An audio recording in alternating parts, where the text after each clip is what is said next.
আমরা হানাফি মাযহাব অনুযায়ী বড় হয়েছি। এই মাযহাব অনুযায়ী, আকীদা অনুযায়ী আমল করলে জান্নাত পাওয়া সম্ভব কি? দেখেন, মাযহাব কোনো সময় সরাসরি বাতিল হয় না। প্রত্যেক মাযহাবই কিছু কিছু ভুল ত্রুটি থাকে, প্রত্যেক মাযহাবই কিছু কিছু সঠিক জিনিস থাকে। তো মাযহাব কোনো সময় পূর্ণাঙ্গ কোনো মাযহাব সম্পূর্ণরূপে বাতিল এইভাবে বলা যায় না, এটা আমরা বলতেও পারি না। কিন্তু আমরা আপনাকে এতটুকু আবেদন জানাবো যে আপনি যেটাই আমল করেন, যে মাযহাবেরই আমল করেন, আপনি নিজেকে হানাফি বলেন, হানাফি মাযহাবেরই আমল করেন, কিন্তু সেটা কোরআন এবং হাদিস অনুযায়ী যাচাই বাছাই করে করিয়েন। কোরআন এবং হাদিসের সাথে মিলিয়ে, ইজা সাহহাল হাদিস, যেমন আবু হানিফা রাহিমাহুল্লাহ বলে গেছে যে হাদিস সহিহ, সে হাদিস আমার মাযহাব। তো হাদিস এবং কোরআন হচ্ছে আমাদের জন্য মানা জরুরি। আমরা ইমামদেরকে সম্মান করব, কিন্তু আল্লাহর রাসূলের সম্মানের পরে। আমরা নবীদেরকে সম্মান করব, কিন্তু আল্লাহর সম্মানের পরে। ঠিক আমরা ইমামদেরকে সম্মান করব, কিন্তু আল্লাহর রাসূলের সম্মানের পরে। তা আল্লাহর রাসূলের যদি কোনো হাদিস পাওয়া যায়, তাহলে হাদিসের উপরই আমল করতে হবে, সেটা আমার মাযহাবে থাক আর না থাক। কিন্তু আমি নিজেকে হানাফি পরিচয় দিতে পারি, কোনো সমস্যা নেই। কিন্তু আমল করতে হবে কোরআন এবং সহিহ হাদিস অনুযায়ী, চেষ্টা করতে হবে। আর বিশেষ করে আকীদা, যারা হানাফি ভাই, তারা হানাফি মাযহাবের আকীদা মানেন না। তারা মাতুরিদি, আবুল মনসুর আল মাতুরিদির আকীদা মানেন। তা আমি বলবো, আপনি সত্যিকার যদি হানাফি হতে চান, তাহলে আপনাকে আবু হানিফা রাহিমাহুল্লাহর আকীদা মানতে হবে। আর আবু হানিফা রাহিমাহুল্লাহর আকীদা আপনি কোথায় পাবেন? তার লেখা একটা বই আছে, আবু হানিফা রাহিমাহুল্লাহর লেখা একটা বই, আল ফিকহুল আকবার, যেই বইয়ের ব্যাখ্যা করেছে ডক্টর আব্দুল্লাহ জাহাঙ্গীর বাংলায়। আবু হানিফা রাহিমাহুল্লাহর লেখা আল ফিকহুল আকবরের বাংলা ব্যাখ্যা কে করেছে? ডক্টর আব্দুল্লাহ জাহাঙ্গীর। এই বইটা পড়লে আপনি সত্যিকার হানাফি হয়ে যাবেন, আবু হানিফা রাহিমাহুল্লাহর আকীদা আপনার চলে আসবে। কিন্তু আমাদের দেশে যারা প্রচলিত হানাফি আছে, তারা আবু হানিফা রাহিমাহুল্লাহর আকীদা মানে না, তারা আবুল মনসুর আল মাতুরিদির আকীদা মানে। তো আবুল মনসুর আল মাতুরিদির আকীদা যদি মানেন, তাহলে আপনি হানাফি হলেন না, আপনি মাতুরিদি হয়ে গেলেন। আর যদি হানাফি হতে চান, তাহলে আল ফিকহুল আকবার পড়েন, ইমাম আবু হানিফার লেখা, আর আব্দুল্লাহ জাহাঙ্গীরের ব্যাখ্যা পড়েন, ইনশাআল্লাহ হানাফি হবেন। আপনার কাছে আমার প্রশ্ন, চার মাযহাবের দেখানো চার ইমামের সকল নিয়ম মানা যাবে কি? দেখেন, চার ইমাম হচ্ছেন আমাদের অনেক আলা রাসিনা ওয়া আলা আইনিনা, আমাদের চক্ষু এবং আমাদের মাথার উপরে হচ্ছে চার মাযহাবের ইমাম। কেউ যদি ইমাম আবু হানিফাকে গালি দেয়, তাহলে আমি তাকে মুসলমান মানতে রাজি নই। কথা কি বুঝতে পারছেন? কেউ যদি ইমাম আবু হানিফা রাহিমাহুল্লাহকে গালি দেয়, তাহলে আমি তাকে মুসলমান মানতে রাজি নই।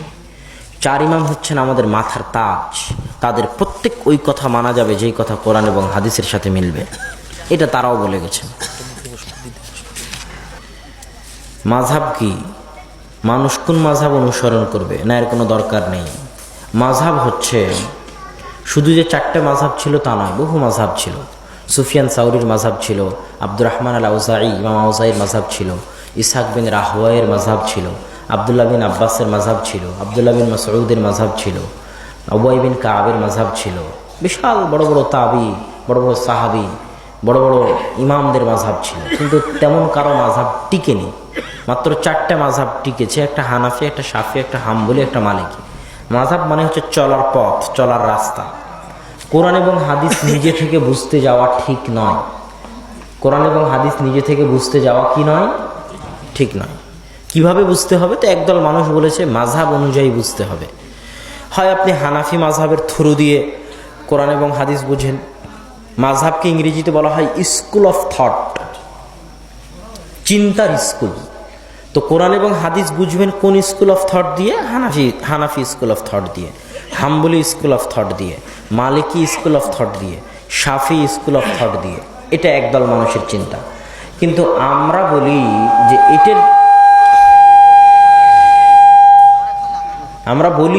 এটার চাইতেও ভালো, এটার চাইতেও উত্তম যে নির্দিষ্ট ইমামের চিন্তাধারা দিয়ে কোরআন হাদিস না বুঝে সকল ইমাম, সকল সালাফে সালেহিন, সকল তাবি, সকল সাহাবি, সকল মুহাদ্দিস, সকল আলেম, তাদের সকলের মতকে সামনে রেখে কোরআন হাদিস বোঝা হলো বেস্ট, সবচেয়ে ভালো।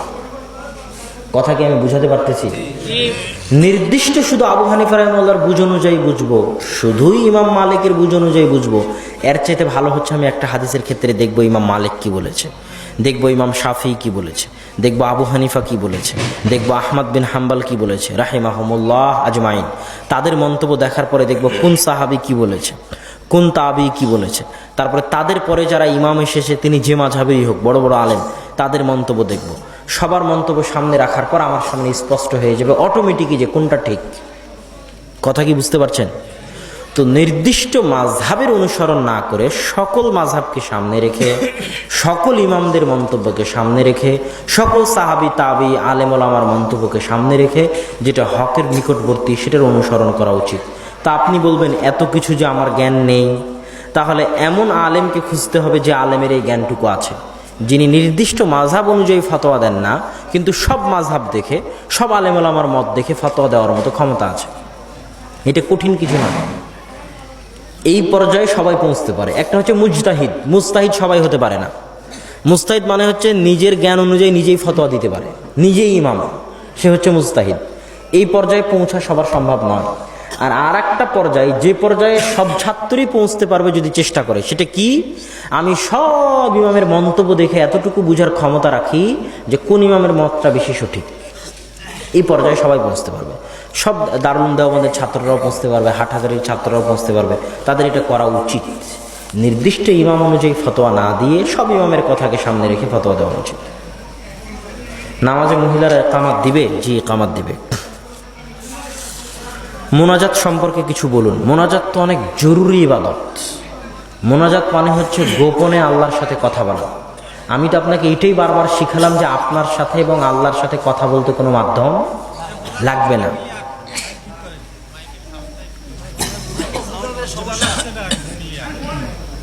যারা দায়িত্বে আছে তাদের দৃষ্টি আকর্ষণ করছি যে মাইকের আওয়াজ ক্লিয়ার নয়, তাদেরকে মাইকের আওয়াজ ক্লিয়ার করার জন্য অনুরোধ জানাচ্ছি। তারপরের কথা যে মোনাজাত হচ্ছে জরুরি ইবাদত।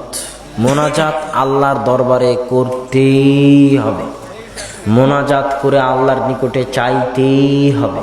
যে মোনাজাত করে না, যে আল্লাহর নিকটে দোয়া করে না, যে আল্লাহর নিকটে চায় না, আল্লাহ তার উপর রাগান্বিত হন। এমনকি কারো যদি জুতার ফিতা হারিয়ে যায় তবুও যেন সে মোনাজাত করে সেটা আল্লাহর কাছে চায়। এটা আল্লাহ রাসূলের নির্দেশ। চাইতে চাইতে চাইতে মোনাজাত করতে করতে করতে করতে এই পর্যায়ে চলে এসেছে আল্লাহ রাসূল যে জুতার ফিতা হারিয়ে গেলেও মোনাজাত করে চাইতে হবে। তাহলে মোনাজাত কি জরুরি না জরুরি নয়? জরুরি। তবে মোনাজাত হতে হবে আল্লাহ রাসূলের পদ্ধতি অনুযায়ী। একসাথে 5 ওয়াক্ত সালাতের পরে একত্রে হাত তুলে মোনাজাত করতে হবে, এটা আল্লাহ রাসূলের পক্ষ থেকে প্রমাণ পাওয়া যায় না, আর পাওয়া যাওয়াও সম্ভব নয়। কেন সম্ভব নয় সেটা আপনাকে বলি, যে আসমানের নিচে জমিনের বুকে মোনাজাত করার সবচেয়ে বড় মাধ্যম হচ্ছে সালাত। মোনাজাত করার সবচেয়ে বড় মাধ্যম কি? সালাত। সারা যখন বিপদে পড়ল, জালেম বাদশাহ যখন সারার দিকে এগিয়ে আসলো, তখন তিনি মোনাজাত করার জন্য কি করলেন? সালাতে দাঁড়িয়ে গেলেন। আল্লাহ রাসূল যখনই বিপদে পড়তেন তখনই মোনাজাত করার জন্য কিসে দাঁড়িয়ে যেতেন? সালাতে দাঁড়িয়ে যেতেন। কেননা সালাতের চাইতে আল্লাহর নিকটে নিকটবর্তী হওয়া, সিজদার চাইতে আল্লাহর নিকটে নিকটবর্তী হয়ে মোনাজাত করার কোনো মাধ্যম আসমানের নিচে জমিনের উপরে নাই। এই জন্য সালাত শব্দের শাব্দিক অর্থ হচ্ছে দোয়া, মানে সালাত শব্দের শাব্দিক অর্থ হচ্ছে মোনাজাত। সালাত শব্দের শাব্দিক অর্থ কি? মোনাজাত। সালাত শব্দের শাব্দিক অর্থ হচ্ছে দোয়া। সালাতটাই দোয়া। পুরো সালাতের শুরু থেকে শেষ পর্যন্ত সবই দোয়া। আপনি অনুবাদ জানেন না তাই। আপনি 2 সিজদার মাঝে কি পড়েন অনুবাদ পড়ে দেখেন, আপনি সূরা ফাতিহায় কি পড়েন অনুবাদ পড়ে দেখেন, সালাম ফিরানোর আগে কি পড়েন অনুবাদ পড়ে দেখেন, সবই দোয়া। আর আল্লাহ রাসূল বলছে সিজদায় গিয়ে কোরআনের আয়াত বাদ দিয়ে সব দোয়া করো, আর সালাম ফিরানোর আগে কোরআনের আয়াত সহ যত দোয়া জানো সব দোয়া করো। কেননা এটাই হচ্ছে মোনাজাতের সবচেয়ে উত্তম জায়গা। আসসালামু আলাইকুম বলে যখন সালাত শেষ হয়ে গেল, মানে মোনাজাত শেষ হয়ে গেল। কি শেষ হয়ে গেল? মোনাজাত শেষ হয়ে গেল। এটা আমার চ্যালেঞ্জ থাকলো যে সালাত আসসালামু আলাইকুম বলে শেষ হয়ে গেল, মানে কি শেষ হয়ে গেল? মোনাজাত শেষ হয়ে গেল। এটা আমার চ্যালেঞ্জ থাকলো হায়াত পর্যন্ত, যে আসমানের নিচে জমিনের উপরে মোনাজাতের জন্য সালাতের চাইতে বড় মাধ্যম আল্লাহর দেন নেই। সালাত শেষ, মোনাজাত শেষ। এখন সালাতের পরে বুখারী খুলেন, মুসলিম খুলেন, আবু দাউদ, নাসাই, তিরমিজি, ইবনে মাজাহ, যে সালাম ফেরানোর পরে কি করতে হয় দেখবেন জিকির, আজকার, তাসবিহ, তাহলিল, নাস, ফালাক, ইখলাস, আয়াতুল কুরসি, আলহামদুলিল্লাহ, লা ইলাহা ইল্লাল্লাহ, সুবহানাল্লাহ, আল্লাহু আকবার। এটা হলো সালাতের পরের কাজ। তো যখন ওখানে একটা বেদাত ঢুকলো, একসাথে হাত তুলে দোয়া করার বেদাত, তখন সমাজ থেকে দুইটা সুন্নাত বিদায় নিল। কয়টা সুন্নাত? এক, সমাজের মানুষ ভুলে গেল যে সালাত হচ্ছে মোনাজাত করার সবচেয়ে বড় মাধ্যম। এই জিনিসটা মানুষ ভুলে গেল যে দোয়া কোথায় করতে হয়, সালাতের মধ্যে করতে হয়, এটা মানুষ ভুলে গেল। আর আরেকটা সুন্নাত কি উঠে গেল, সেটা হচ্ছে সালামের পরে যে জিকির, আজকার, তাসবিহ, তাহলিল করতে হয়, এটাও মানুষ ভুলে গেল।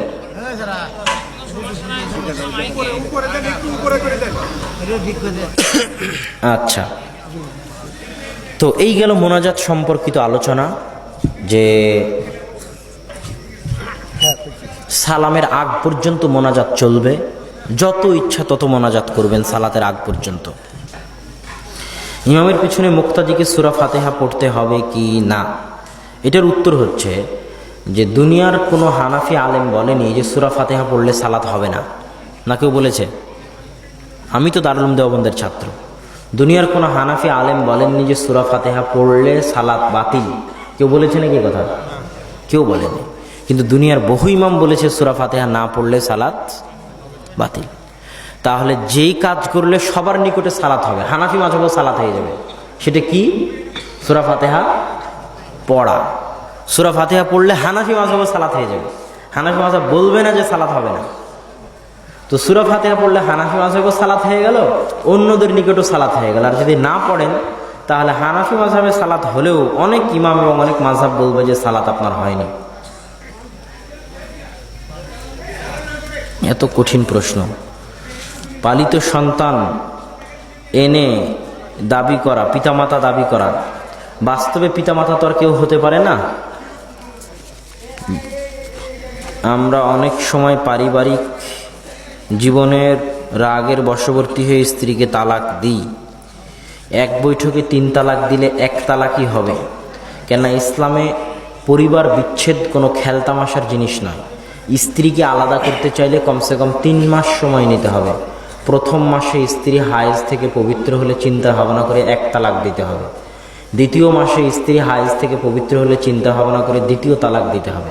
এইভাবে কমসে কম 3 মাস সময় নিয়ে স্ত্রীকে তালাক দিতে হবে। এক বৈঠকে ঝটপট রাগের মাথায় 3 তালাক দিয়ে পরিবারকে নষ্ট করে দিবেন, এমন ঠুনকো ধর্ম ইসলাম নয়। 3 তালাক দিলে 1 তালাকই হবে। কাদিয়ানি কাফের, অবশ্যই কাদিয়ানিরা কাফের। যারা কাদিয়ানিকে কাফের মনে করে না, তারাও কাফের। মহিলারা বাড়ি বাড়ি গিয়ে দিনের দাওয়াতি কাজ করতেছে। মহিলারা দাওয়াতি কাজের জন্য সফর করতে পাবে না। দাওয়াতি কাজের মূল জিম্মেদার হচ্ছে পুরুষদের হাতে। মহিলাদের মূল জিম্মেদারি হচ্ছে ঘর সামলানো, সংসার দেখা।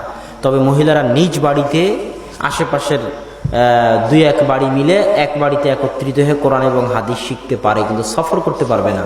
এক মহিলা এক শহর থেকে, আমি যেমন রাজশাহী থেকে পাবনায় এসেছি, মহিলা মানুষ রাজশাহী থেকে পাবনায় এসে প্রোগ্রাম করে যাবে, এটা শরীয়তে আর কোনো ভিত্তি নাই। বর্তমানে জেহাদের হুকুম কি? অনেক কঠিন কঠিন প্রশ্ন। জেহাদ হতে হবে রাষ্ট্রনেতার অধীনে। ইন্নামাল ইমামু জুন্নাতুন ইউকাতালু মিন ওয়ারাইহি, সহিহ মুসলিমের হাদিস। রাষ্ট্রনেতা হচ্ছে ঢাল, তার পিছনে থেকে যুদ্ধ করতে হয়। ইসলামের ইতিহাসে কোনোদিন মুসলমানদের বিজয় আসেনি রাষ্ট্রনেতার অধীনে যুদ্ধ ছাড়া। যখন ফিলিস্তিন দখল করে নেয় ক্রুসেডাররা, তখন সালাহুদ্দিন আইয়ুবীর মতো রাষ্ট্রনেতার মাধ্যমেই জেহাদ করে জয় করা লেগেছে। যখন তাতারেরা, চেঙ্গিস খান, হালাকু খানরা যখন বাগদাদ ধ্বংস করে দিল, তখন জাহির বেরবেস খানের মতো রাষ্ট্রনেতার অধীনে থেকেই যুদ্ধ করে জয়লাভ করতে হয়েছে। রাষ্ট্রনেতার অধীনে যুদ্ধ করেই জয়লাভ হয়, এটাই ঠিক। এই জন্য আল্লাহ কোরআনে বলেছে সুলতানান নাসিরা, তোমরা সাহায্যকারী রাষ্ট্রনেতা চাও।